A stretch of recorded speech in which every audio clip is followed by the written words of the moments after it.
Here we are on Main Street at the Lyric Theater location. In 1907, it opened up and was taken over about a month later by Dreamland Theater, but even that didn't last long, with it closing in 1920. It has primarily been used for retail ever since. The building held up to 400 seats. Next we head to Main Street to the spot of the Fox Cape Theater, which opened in 1914. It seated 600 and closed in 1949.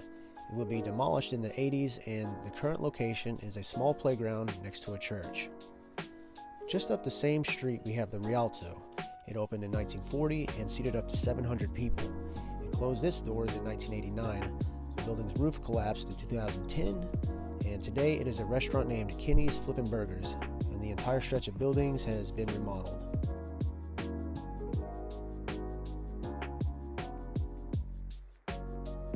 As we continue up Broadway, we're going to skip over the Broadway Theater since I did a video of it already and go directly to the Esquire.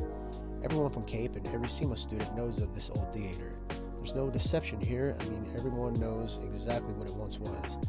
Built in 1947, with its first movie being Blue Skies, starring Fred Astaire, Bing Crosby, and Joan Caulfield. Its final movie was Prince's iconic Purple Rain in 1984. It was for a brief period a gospel music theater. In 1990, the building caught on fire, and in 2005 was added to the National Register of Historic Places. Unfortunately, a trailer truck damaged the marquee 2 years later, and it would be taken down. In 2011, John Buckner made plans to renovate the theater with a huge $2.7 million project to turn it into an indie film house. For whatever reason, he abandoned the project, left town, and hasn't been seen since. He apparently had a reputation for shady business dealings. In 2018, the city approved a tax increment that included the Esquire, but that also fell through.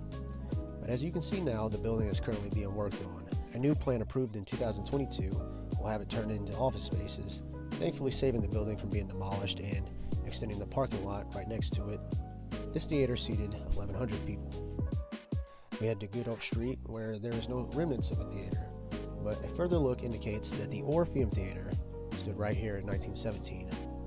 It was actually built because the original theater on Good Hope Street was condemned because of its risk of fire. The Grand Theater, aka Orpheum, would be the city's first fireproof projection room. Declining attendance forced its close in 1954 and was used for retail. The building seated nearly 800. Its roof eventually collapsed and was demolished in 1993. As we venture through the plaza, we see the location of a very recent theater.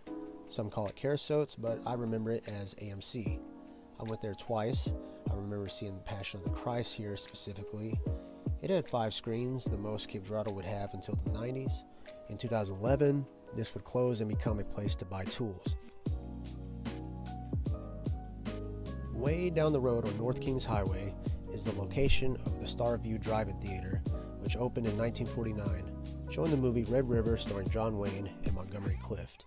The screen was 44 feet high and 86 feet wide. The local Lutheran churches would use the space for Easter services in the 1950s.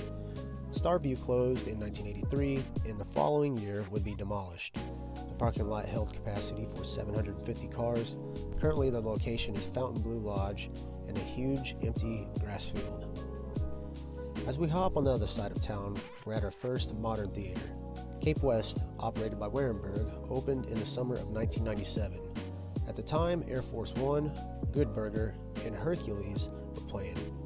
The building has 14 screens and a capacity for nearly 3,000.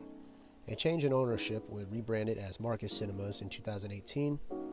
They remodeled a lot of the building by installing a restaurant bar area and adding recliner seats. Theaters used to be the heart and soul of communities.